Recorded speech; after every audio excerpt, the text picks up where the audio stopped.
لله نحمده ونستعينه ونستغفره ونعوذ بالله من شرور أنفسنا ومن سيئات أعمالنا من يهده الله فلا مضل له ومن يضلل فلا هادي له ونشهد أن لا إله إلا الله وحده لا شريك له وأشهد أن محمدا عبده ورسوله أما بعد فإن أصدق الحديث كتاب الله وأحسن الهدي هدي محمد صلى الله عليه وسلم وشر الأمور محدثاتها وكل محدثة بدعة وكل بدعة ضلالة وكل ضلالة في النار. أعوذ بالله السميع العليم من الشيطان الرجيم من همزه ونفخه ونفسه. بسم الله الرحمن الرحيم. يا أيها الذين آمنوا اتقوا الله حق تقاته ولا تموتن إلا وأنتم مسلمون. يا أيها الذين آمنوا اتقوا الله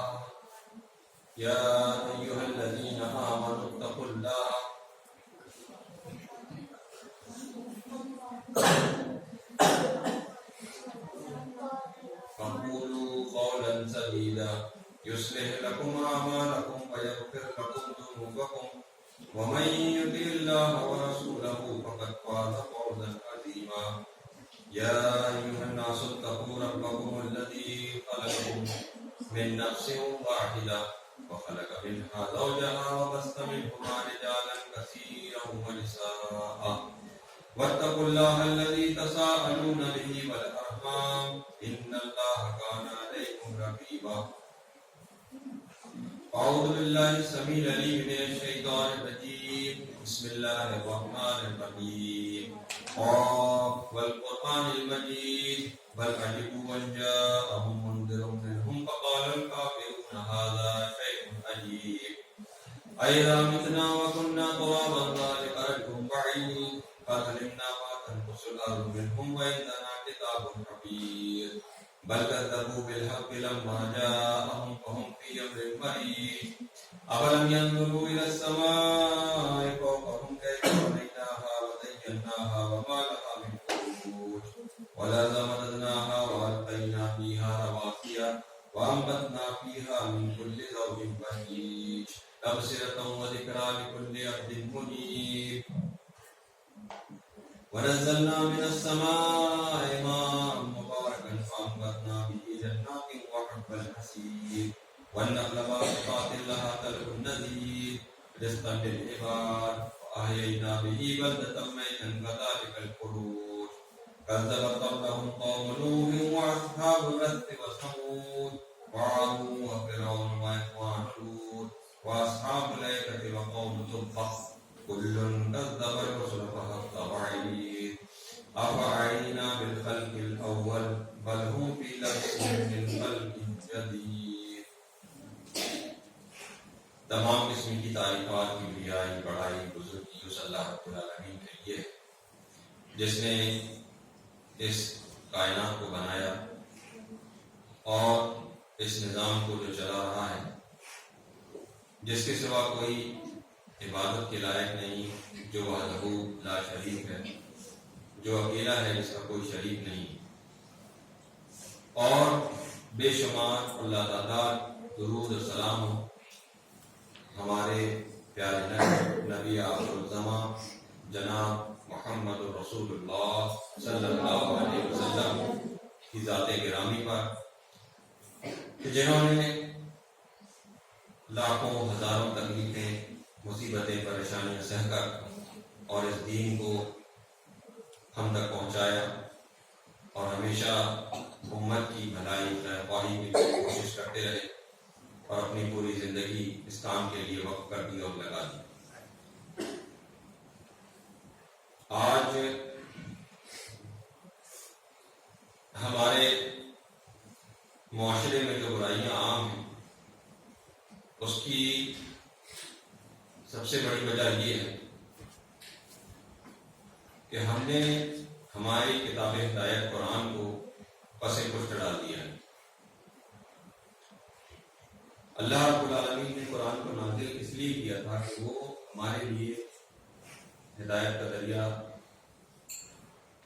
سیدھے راستے کو پانے کا ذریعہ، صراط مستقیم کو ڈھونڈنے کا ذریعہ بنے۔ لیکن آج ہماری قوم کی سب سے بڑی غفلت یہ ہے کہ آج ہماری قوم نے قرآن کو پڑھنا چھوڑ دیا، قرآن کو سمجھنا چھوڑ دیا اور اس پر عمل کرنا چھوڑ دیا۔ اسی وجہ سے برائیاں بھی ہمارے معاشرے میں عام ہوتی جا رہی ہیں۔ لہذا ضرورت اس بات کی ہے کہ ہم زیادہ سے زیادہ قرآن کو پڑھیں، اس کو سمجھیں، اس کی تعلیمات پر عمل کریں اور اس پیغام کو دوسروں تک پہنچائیں۔ خود پڑھ لینا، خود عمل کر لینا بھی ہمارے لیے کافی نہیں ہوگا، بلکہ اس پیغام کو دوسروں تک پہنچانا بھی ہمارے لیے ضروری اور لازمی ہے، کیونکہ اللہ رب العالمین نے یہ ذمہ داری ہماری امت مسلمہ کے اوپر عائد کر دی ہے کہ اس قرآن کو دوسروں تک پہنچانا ہمارا فریضہ ہے۔ اللہ رب العالمین قرآن میں ارشاد فرماتا ہے کنتم خیر امۃ اخرجت للناس تأمرون بالمعروف وتنہون عن المنکر وتؤمنون باللہ، کہ ہم نے تمہیں بہترین امت بنایا ہے، ہم نے تمہیں خیر امت بنایا ہے۔ کیوں بنایا ہے؟ تأمرون بالمعروف، تاکہ تم نیکیوں کا حکم دو، اچھے کاموں کا حکم دو اور لوگوں کو اچھے کام کرنے کی تلقین کرو۔ ہمیشہ لوگوں کو اس بات کے لیے ابھارو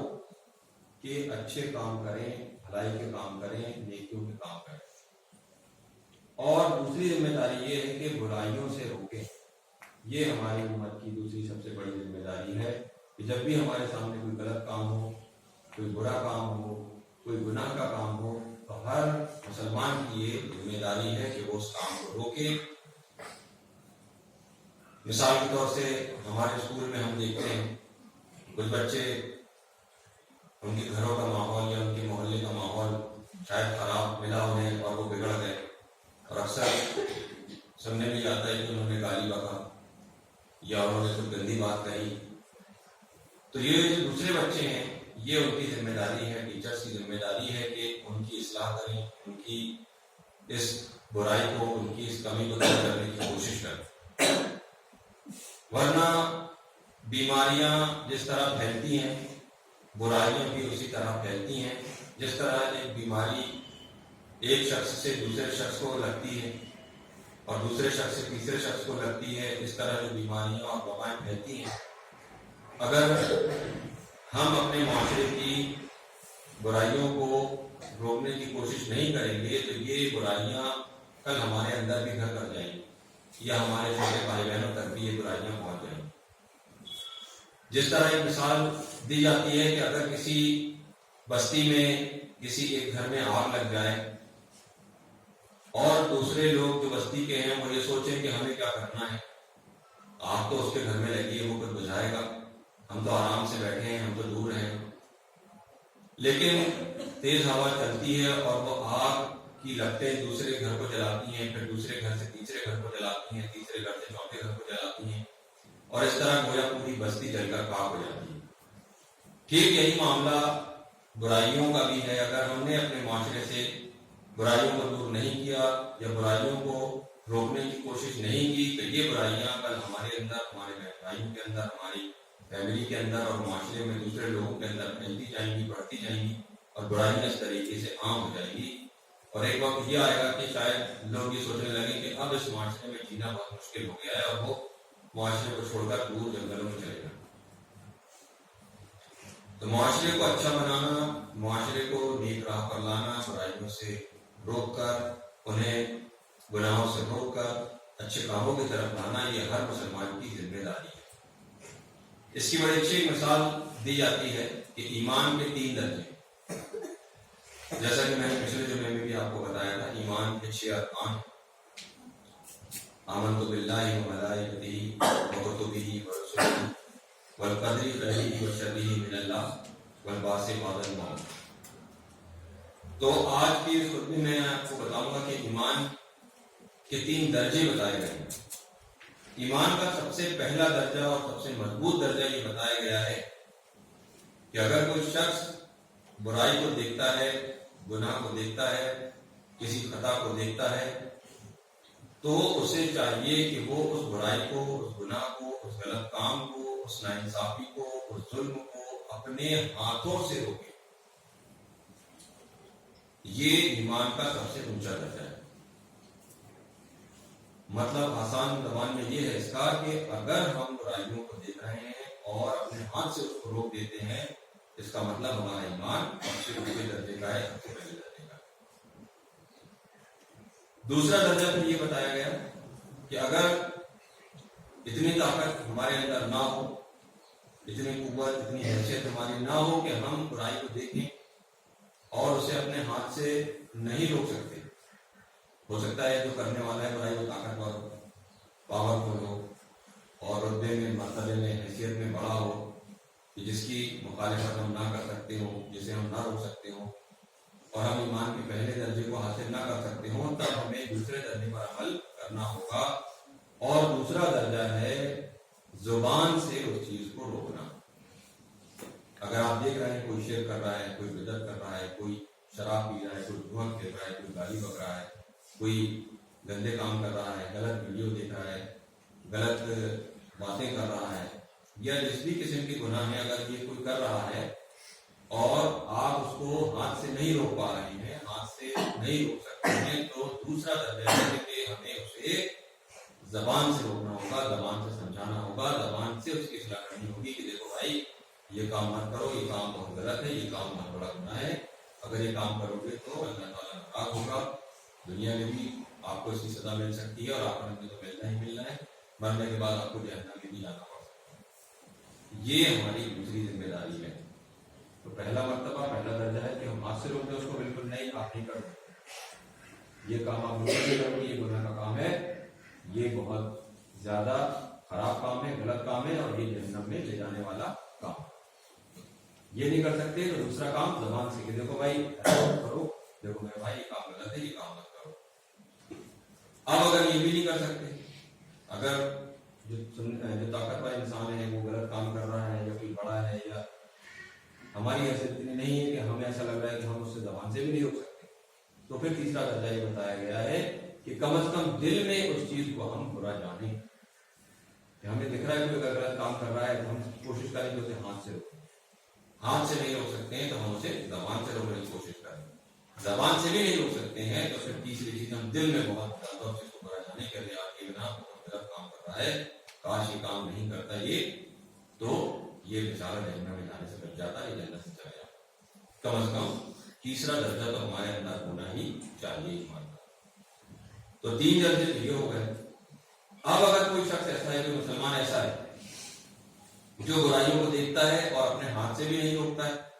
اپنی زبان سے بھی نہیں روکتا ہے، اور دل میں بھی برا اس کو نہیں لگتا ہے، یعنی وہ برائیوں کو دیکھ رہا ہے اور اس کو فرق نہیں پڑ رہا ہے، کرنے کا کیا کرنا،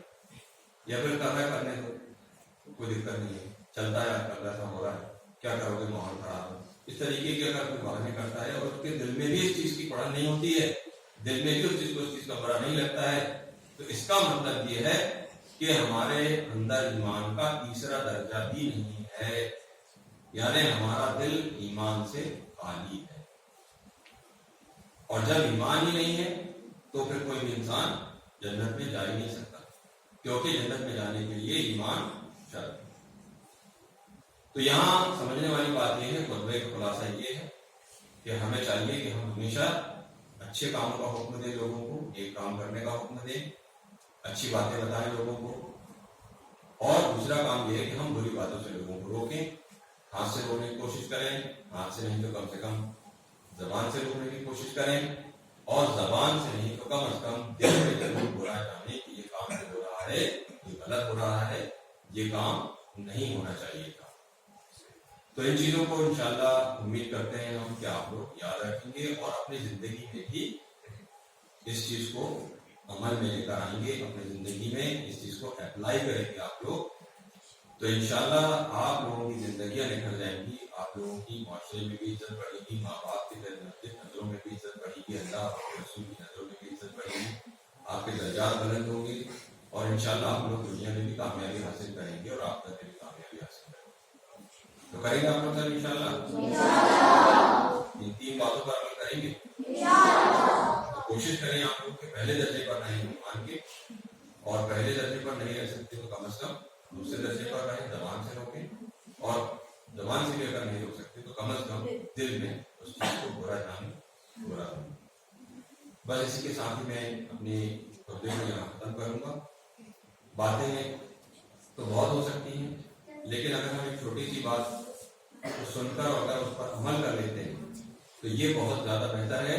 کہ بنسبت ہم گھنٹوں کی تقریریں سنیں، بڑے بڑے پروگرام کریں، اور اگر ہم عمل کچھ نہ کریں تو ایسے پروگرام، ایسی تقریریں، ایسے خبریں ہمارے لیے الٹا ثواب کی بجائے گناہ کا باعث بن جاتا ہے، کیونکہ بات معلوم ہونے کے باوجود اگر کوئی عمل نہیں کرتا ہے تو یہ زیادہ بڑا گناہ ہے۔ بنسبت یہ کہ اگر کسی انسان کو کوئی بات نہ معلوم ہو اور وہ گناہ کر رہا ہے، وہ عمل نہیں کر رہا ہے، تو شاید اس کی پکڑ نہ ہو، لیکن معلوم ہونے کے بعد بھی، باوجود بھی اگر کوئی اس پر عمل نہیں کر رہا ہے تو یہ بہت بڑا گناہ ہے۔ آپ لوگوں کو معلوم ہے کہ گالی بکنا گناہ ہے، پھر بھی اگر آپ گالی بک رہے ہیں تو یہ بہت زیادہ بڑا گناہ ہے۔ اسی طریقے سے نمازوں کا چھوڑنا گناہ ہے، اسی طریقے سے کسی کی غیبت چغلی کرنا گناہ ہے، اسی طرح کسی کی چھاپ رکھنا، غلط ناموں سے پکارنا، یہ بھی بہت بڑا گناہ ہے۔ پیٹ پیچھے کسی کی برائی کرنا، یہ بھی بہت بڑا گناہ ہے۔ تو گناہ اور نیکی الحمدللہ اللہ رب العالمین نے ہمیں بہت اچھے طریقے سے سمجھا دیا ہے قرآن میں، نبی صلی اللہ علیہ وسلم کی سیرت میں، صحابہ کرام کی زندگی میں، ساری چیزیں ہمارے لیے واضح ہیں۔ لہذا ضرورت اس بات کی ہے کہ ہم اب ان باتوں پر عمل کریں اور اپنی زندگی کو بدلنے کی کوشش کریں۔ اگر آپ لوگ اپنے آپ کو بدلنے کی کوشش کریں گے تو انشاءاللہ آپ دیکھیں گے کہ سماج میں، معاشرے میں آپ کو کتنی عزت ملے گی۔ ہر شخص یہ چاہے گا کہ ان کا بچہ آپ کے جیسا ہو، ہر شخص یہ چاہے گا کہ آپ کے ساتھ ان کے بچے کی دوستی ہو، ہر شخص یہ چاہے گا کہ آپ ان کے گھر آئیں یا وہ آپ کے گھر آئیں۔ تو اس طریقے سے اپنا کریکٹر بنائیے، اپنے اخلاق بنائیے، اپنے اعمال بنائیے، اپنے آداب اور اطوار ایسے کیجیے کہ لوگ آپ سے بات کرنے کے لیے ترسیں، بات کرنے کی کوشش کریں اور آپ کے ساتھ تعلق جوڑنے کی کوشش کریں۔ اور اس کا الٹا، اس کا اپوزٹ یہ ہے کہ اگر آپ لوگ اپنے کریکٹر کو، اپنے اخلاق کو اگر صحیح نہیں کریں گے، اپنے اعمال کو صحیح نہیں کریں گے، گناہوں کو نہیں چھوڑیں گے تو لوگ آپ سے دور بھاگیں گے، اور لوگ یہ صلاح دیں گے کہ دیکھو اس کے ساتھ مت رہیں،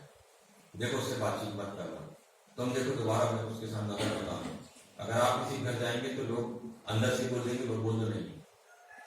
یا اگر آپ کے گھر کوئی آنا چاہے گا تو لوگ بول دیں گے اس کے گھر مت جانا، بہت خراب آتی ہے۔ تو اس طریقے کی باتیں بالکل اپنی زندگی سے نکال لیجیے، اچھے انسان بنیے، برے برائیوں سے بچیے۔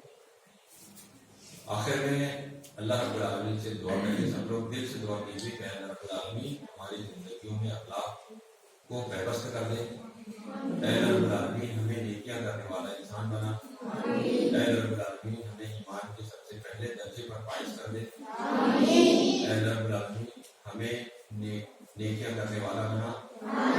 اور گناہوں کو اپنے ہاتھوں سے روکنے والا بنا، اے رب العالمین ہماری ایک بہت اچھی ٹیچر، رفیہ ٹیچر، ان کا آپریشن ہوا ہے، وہ ہاسپٹل میں بھرتی ہیں، آپ لوگ سب ان کے لیے دعا کیجیے کہ اللہ رب العالمین انہیں شفا کلیہ عطا فرمائیں اور جلد سے جلد انہیں صحت یاب کر کے دوبارہ اسکول میں لائیں، اور اس بیماری کے ذریعے اللہ تعالیٰ ان کے گناہوں کو معاف فرمائیں، اور ان کے علاوہ بھی دنیا میں جتنے مسلمان بھائی ہمارے بیمار ہیں اور مختلف قسم کی بیماریوں سے پریشان ہیں، اے اللہ رب العالمین تمام مسلمانوں کی بیماریوں کو دور کر کے انہیں شفائے عاجلہ، شفائے عاجلہ عطا فرما اور انہیں صحت یاب کر دے۔ اے رب العالمین جو مسلمان قرضدار ہیں ان کے قرضوں کی ادائیگی عطا فرما، اے رب العالمین جن مسلمانوں میں آپس میں برائیاں ہیں ان کی برائیاں دور کر کے انہیں آپس میں دوست بنا دے۔ اے رب العالمین ہماری امت مسلمہ آج پوری دنیا میں ذلیل اور خوار ہے، اللہ رب العالمین اس کو رتبہ، مرتبہ، بلندی عطا فرما، آمین ثم آمین، وآخر دعوانا ان الحمد للہ رب العالمین۔